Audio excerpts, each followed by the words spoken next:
Olá pessoas lindas, como é que vocês estão? Então, estou no quarto espetacular à beira do Monte Fuji, para quem tem estado a seguir-me nas redes sociais, embora agora não pareça o quarto espetacular à beira do Monte Fuji, porque é de noite. Mas só quando é de noite é que eu tenho tempo de falar para vocês. Então, nós estamos nos primeiros dias de abril. Eu estou aqui ainda com o grupo. Eu acho que o vídeo vai para lá brevemente, porque o objetivo é dar-vos updates mesmo, ou seja, eu vou intercalar no YouTube este vídeo com outros vídeos, com outras filmagens feitas há mais tempo. Portanto, isto não está por ordem cronológica. E agora vou responder às vossas questões, às questões que me têm mandado. Obrigada por estarem a acompanhar no Facebook e no Instagram as aventuras por aqui. Então, das primeiras coisas que perguntaram tem a ver com a floração das sakura e coisas desse género. Este ano, realmente, a floração das sakura foi muito irregular. Então, as sakura que são das subespécies que é suposto florirem mais cedo, nomeadamente as kawazu sakura, essas floriram on time. Aliás, até floriram uma semana mais cedo. Portanto, o festival das kawazu sakura, ou seja, as sakura da subespécie kawazu, normalmente estão para começar em fevereiro e este ano, na primeira semana de janeiro, já estavam completamente abertas e eu tinha viajantes que aterravam no Japão no dia 31 de janeiro, então estava um bocadinho preocupada, mas correu tudo bem porque nós fomos logo para essa zona, ou na zona onde elas são mais predominantes. Já agora, há kawazu sakura em Tóquio, de género. As sakura que estão muito perto da Sky Tree, exatamente, as Sky Tree, e também algumas das que estão no Parque Nacional de Shinjuku-gyoen, e há vários kawazu sakura em cidades grandes como Tóquio, Kyoto e tal, então é perfeitamente possível vocês verem sakura floridas logo na primeira semana de fevereiro, normalmente. Então, essa época elas floriram como era esperado. Depois aqui o Japão teve uma onda de frio, um golpe de frio. Eu apanhei nevoeins em Tóquio em março. E depois, I don't know why, eu tive a ideia de, como alternativa a um programa que ficou, que foi por água abaixo, que foi um flop, com uma programação cultural daqui, com parceiros japoneses, que foi cancelado e que seria para o norte da ilha Honshu. Eu não sei porquê, I don't know why, decidi ir para os Alpes japoneses, para perto de Nagano. E nesse sítio tive outros nevoeins grandes. Tive 2 nevoeins grandes quando estava nessa zona. Um deles fez com que eu ficasse retida nos Alpes japoneses, o que foi a whole thing. Outro dia conto-vos. Então, quando eu estava em Nagano, na primeira... Não era Nagano cidade, eu não estava sequer numa grande cidade, e passei algum tempo em Matsumoto também, passei outro tempo em Post Towns da rota do Nakasendo, portanto mesmo no meio dos Alpes japoneses. Então, e aí também tive nevoeins, e essa foi a fase do mês de março em que houve aqui golpes de frio e muito vento. Depois, quando voltei a Tóquio, a cidade de Tóquio teve ventanias imensas. A maior parte dos viajantes estrangeiros que estavam aqui no Japão nessa altura estavam-se a queixar sobretudo que o vento era gélido e que apanhava muito frio. E não houve realmente floração de sakuras nessa altura. Portanto, as sakura que são do tipo Yoshino ou outras, não abriram em março, como era suposto abrir. E nas notícias do Japão estavam sempre de manhã dão notícias e de manhã dão, para vos dar um contexto, de manhã dão previsão do tempo e dão previsão de floração da sakura nas notícias da manhã, que é uma coisa importante para vocês saberem antes de saírem de casa. Ou eles aqui dão importância e estavam sempre muito preocupados a mostrarem no calendário que as sakura estavam atrasadas. De facto, agora estamos na primeira semana de abril e há sítios onde as sakura ainda não abriram, há outros sítios onde, entretanto, já abriram, praticamente com 2 semanas completas de atraso para este tipo de subespécie. Então, aqui no Japão, o resumo da situação é, na primeira semana de abril, com 2 semanas de atraso, as sakura estão a começar a abrir na maior parte dos sítios de Central East Honshu. Então, já há sakuras a abrir em Tóquio, até em Nagoya, nós vimos algumas em Himeji, em Kyoto neste momento ainda não, algumas no sul, em Kyushu, também já estão a abrir. Então, a partir do dia 8 de abril é que vai haver o pico da floração da sakura, o que significa que a maior parte das pessoas que estão aqui no Japão neste momento e que planearam vir ao Japão durante o mês de abril vão de facto apanhar sakura, sobretudo aquelas que planearam estadias no Japão mais prolongadas. Este vai ser a primeira sakura season em que acontece ao mesmo tempo o facto de estarmos numa fase pós-pandémica, pós-pandemia e, sobretudo, e isso é que é relevante, pós-restrições de circulação aqui no Japão. Então, nesta mesma altura, há um ano atrás, em março e abril de 2023, ainda existia aqui no Japão o Covid-19 num status de gravidade de doença muito alto. Ainda estava numa classificação de gravidade de doença muito elevada, o que significa que havia medidas de controle sanitário muito fortes a ser aplicadas e ainda havia o controlo de se a pessoa aterrava no Japão tinha que provar que tinha a vacinação completa ou então tinha que fazer testagem, podia ter que fazer quarentena, dependendo do país de onde vinha.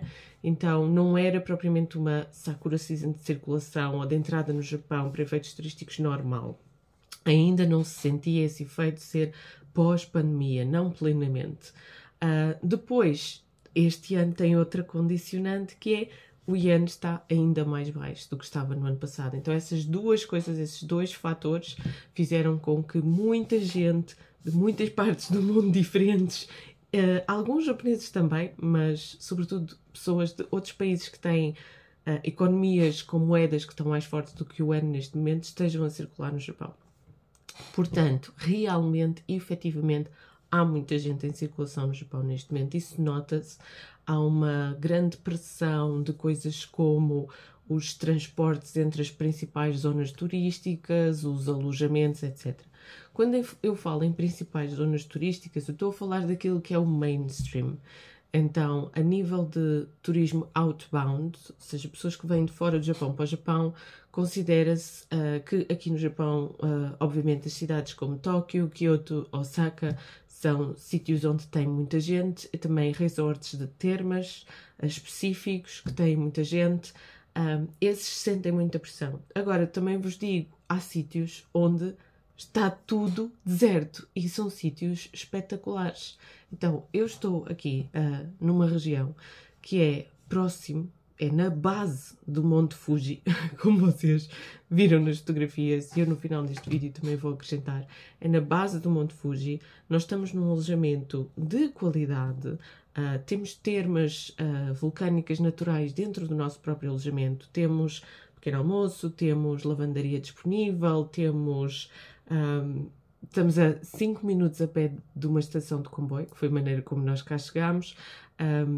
Estamos num sítio onde existem muitos barzinhos e cafezinhos e restaurantes e toda a gente pode escolher. Por exemplo, eu agora estou aqui porque estou entre e-mails, estou à espera da resposta de um que eu acabei de enviar, e os meus viajantes saíram para ir a izakayas aqui na zona, porque eu dou recomendações e mando o pessoal divertir-se, mesmo enquanto eu tenho que estar aqui a continuar a fazer coisas. Portanto, é seguro andar na rua, etc. E nós não... Tirando autocarro de peregrinos budistas que iam a um sítio, não vimos essa pressão do turismo internacional do qual toda a gente fala. Então, realmente, há muita gente em circulação, mas respondendo diretamente às vossas perguntas isso é melhor eu cancelar, porque agora não se pode tirar fotografias aqui, agora há medidas de restrição ali e acolá, e agora eles estão a reagir a demasiados turistas de uma maneira muito negativa. Sim, mas depende de onde é que vocês vão. Outra pergunta que me fizeram mais, este já é o terceiro tópico deste vídeo, depois tenho que pôr aqui uma lista por timings. Outra pergunta que me fizeram mais era se valia a pena adiarem, em vez de irem na primavera neste ano, irem no outono deste ano, do ponto de vista da moeda japonesa e do ponto de vista das oportunidades de visita. E eu estou a pegar nessa pergunta porque essa pergunta é relevante. Então, eu não posso fazer futurologia a nível económico, mas realmente não há expectativas que o ien vá subir assim tão rápido. Há algumas medidas a serem aplicadas no início do novo ano fiscal aqui no Japão. Há vários sítios onde vão aumentar as taxas relativas aos estrangeiros, ou seja, algumas prefeituras japonesas aprovaram nas nas reuniões de diretivas que vão ser aplicadas nas respectivas prefeituras, coisas como aumentar as taxas turísticas ou, no caso de subir ao Monte Fuji, aumentar as taxas que tem que se pagar para subir ao Monte Fuji numa determinada rota, se essa rota está no território de uma prefeitura e se essa prefeitura aprovou isso. Portanto, algumas coisas estão a ser feitas, mas não é um aumento. Primeiro, não são todas as zonas do Japão e depois não são quantias assim tão significativas. E depois perguntaram-me se também vai haver, ou se já existem diferenças de preços nas coisas, preço para estrangeiros e preço para japoneses. Parece que existe uma espécie de fake news a circular na internet em relação a isso. Devo dizer, isso é ilegal aqui no Japão. Aliás, é ilegal na maior parte dos países, mas pode vir de uma incompreensão de coisas que se praticam aqui. Então, não sei se o iene vai subir daqui para outubro/novembro, talvez suba, mas não, todos os analistas económicos dizem que a subida do iene será retardada e será lenta, então talvez não seja assim muito significativa de agora para este ano. E outra coisa que eu queria dizer é como é que funcionam essas coisas dos aparentemente preços diferentes para japoneses e para estrangeiros.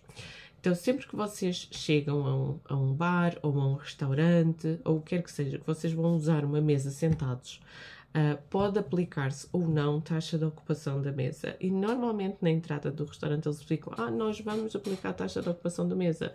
Dizem em inglês ou dizem em japonês, conforme eles souberem ou não souberem falar alguma coisa. A taxa de ocupação da mesa pode ser por mesa ou pode ser por pessoa que está sentada na mesa. Isso depende do estabelecimento.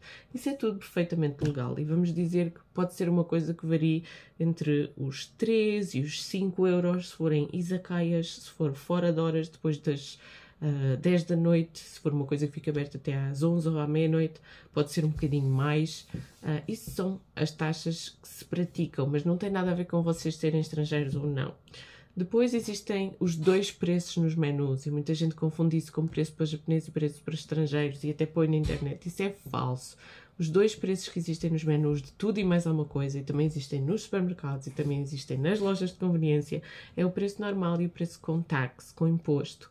Eles aqui anunciam o preço base e depois o preço com o imposto sobre o consumo, o equivalente em Portugal aos 23%, que normalmente é o imposto sobre o consumo. Então isso não é um preço para os japoneses, é um preço para os estrangeiros, ok? Quero já desmentir essa fake news que anda a circular.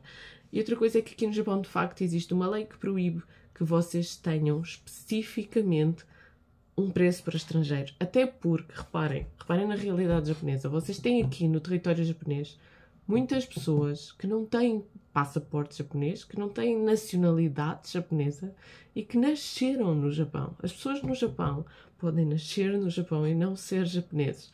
Okay? Essa é uma coisa que não entra muito na cabeça dos portugueses e se calhar de muitos outros. A verdade é que o Japão aqui não dá nacionalidade automática só porque vocês nasceram aqui. Então, como é que vocês iam praticar isso? Vocês estão num território em que há pessoas que nasceram e toda a vida viveram aqui, trabalham aqui, são daqui, mas não têm nacionalidade, se calhar porque os pais não são daqui. Tem pessoas que são residentes com status de residência permanente, mas não nacionalidade. Nesse caso, aplicava-se essas taxas de consumo ou não. Então, não é prático, ok? Vocês não podem dividir as coisas assim. Agora, o que é verdade é que há sítios onde, por haver nesses sítios muitos visitantes estrangeiros e predominantemente lojas para turistas, como por exemplo lojas de souvenirs ou restaurantes ou bares, há um efeito de inflação dos preços. Aqui no Japão, os preços, e eu acho que em todo lado, eu conheço o caso do Japão porque é aqui que eu trabalho, mas eu acho que em todo lado é um bocado assim. Vocês podem ter uma garrafa de chá igual numa loja a custar 100 ienes e virtualmente podiam tê-la numa izakaya a custar 10 mil ienes. Estão a perceber? Não há nada que proíba que o mesmíssimo artigo tenha dois preços completamente diferentes. Isso é o estabelecimento que decide. E, aliás, eu acho que em todo lado não há uma tabela máxima do preço de uma garrafa. Eu estou a usar isto para bebidas, mas, por exemplo, bebidas alcoólicas. Acontece muito aqui no Japão, e já agora deixo o aviso disto. Acontece muito aqui no Japão, se vocês estiverem em bairros que têm muitos bares, sei lá, se vocês estiverem em Roppongi, por exemplo, acontece vocês terem os funcionários dos tais bares a virem à rua chamar-vos e dizerem venham ao nosso bar que a primeira bebida é grátis, ou vem ao nosso bar que tens um sistema de all you can drink durante 60 minutos, ou all you can drink durante 30 minutos, para um preço fixo. E muita gente vai, e a ideia é, existe lá escrito, está lá escrito, as pessoas é que não sabem ver, porque às vezes até está só em japonês, e vão atrás do que lhes dizem, não do que está escrito em japonês, que é, isto é all you can drink por um preço fixo, estilo 3.000 ienes ou 4.000 ienes, durante 30 minutos, mas depois diz que cada bebida é 10.000 ienes. Isto não é inédito, isto não é estúpido. Ou então, isto é um bar em que a primeira bebida é gratuita, mas depois diz que cada bebida é 3.000 ienes. Ou 3.000 por uma cerveja, mais 2, mais 3, já começa a somar. Estão a ver? Há muitos sítios onde o preço de uma bebida depois de uma determinada hora, ou o preço de uma bebida depois da primeira bebida, tem um valor exorbitante. Não é o valor de uma cerveja. Uma cerveja são 250 ienes de uma máquina de venda automática, ou 300 e poucos numa loja de conveniências. Portanto, estou a perceber, uma coisa pode valer 10 vezes mais. Tenham muita atenção a isto. Isso não quer dizer que eles estão a cobrar por vocês serem estrangeiros, quer dizer que existe um regime que normalmente funciona como isco, particularmente com quem não é versado em japonês ou está no sítio errado à hora errada e sinceramente vai atrás deles. Então, o que eu recomendo às pessoas é que tenham cuidado com as escolhas que fazem, porque de facto no Japão não é widespread, não é espalhado, não é regra geral que haja uma ideia de aproveitamento ou caça aos recursos dos estrangeiros. Eu diria que é um país em que continua a ver-se o visitante que pode aqui gastar recursos de uma maneira positiva, apesar de uma ou outra ocasião em que as coisas possam correr mal. Para Extremo Oriente, o Japão continua a ser um sítio relativamente seguro, mesmo para uma pessoa viajar sozinha. Eu contra mim falo, estão a ver, tipo, o meu trabalho, a maneira como eu preciso de sobreviver é fazer programas para vocês e se me derem trabalho eu fico muito contente, mas mesmo assim continuo a dizer-vos, mesmo que venham sozinhos, se vocês estudarem sobre cultura japonesa, se vocês perceberem os hábitos, as tradições e até a maneira de estar e de ser deste povo, e quando chegarem aqui procurarem read the room, estar atentos ao que se está a passar à vossa volta e um bocado mimetizar o que está a passar à vossa volta, acho que vocês vão estar muito bem mesmo sozinhos e vão conseguir desfrutar imenso da vossa passagem pelo Japão. Portanto, coisas como, se estão num sítio onde toda a gente está sossegada e a falar baixinho ou calada, então façam o mesmo. Se estão num sítio onde veem que as pessoas estão mais descontraídas e já estão, os japoneses, já estão a fazer mais barulho, então aí podem falar à vontade. Se estão num sítio onde os japoneses estão a fazer filinha para irem desta maneira para aquela caixa, ou desta maneira para aquele elevador, ou desta maneira para entrar naquele comboio, ponham-se na fila atrás deles, em vez de ficarem num magote. Deve haver uma razão para estar marcado que é uma fila. Geralmente é para facilitar a circulação das pessoas. Ou seja, se vocês imitarem o ambiente em que vocês estão e lerem o comportamento dos japoneses, eu estou a dizer dos japoneses porque vocês estão no Japão, portanto, predominantemente a população é japonesa. Se vocês virem como é que a população, que neste caso é japonesa, vive e tentarem ser o menos intrusivos possível e mimetizar o mais possível o que parece ser o comportamento das pessoas naquele contexto, vocês vão não só aprender subtilezas do povo japonês, como incomodar o menos possível as pessoas. E nesse caso eu acho que vocês vão ter uma boa experiência.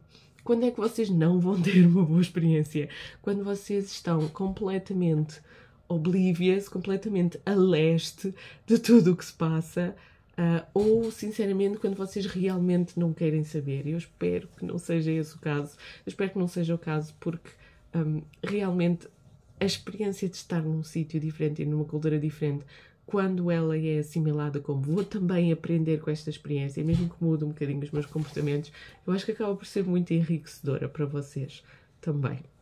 Então, se vocês andam à procura de recomendações de coisas como leituras, ler coisas sobre a história do Japão, a sociedade japonesa, essas coisas, vocês podem acessar ao meu blog e ter lá uma lista de livros. Eu não tenho nada a ver com a venda daqueles livros e de propósito eu não tenho links relacionados com pontos de venda ou sites de venda ou não sei o quê. Aquela é uma lista que eu sinceramente acho que é de livros que vocês devem ler antes de vir ao Japão. Entrei no blog Um Longo Verão no Japão.org, é só porem isto no Google.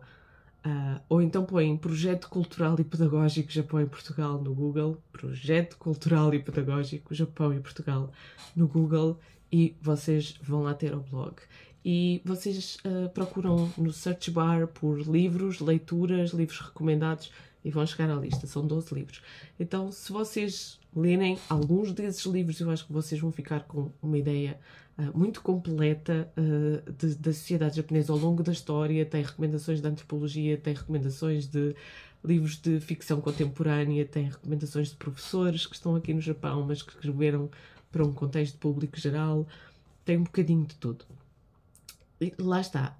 Ver filmes e séries também pode ajudar, mas às vezes a ficção tem outros propósitos. Tem os propósitos mais de ser uma ferramenta de soft power, ou seja, de vos cativar para um mundo fantasioso. Portanto, eu recomendaria mais esses livros.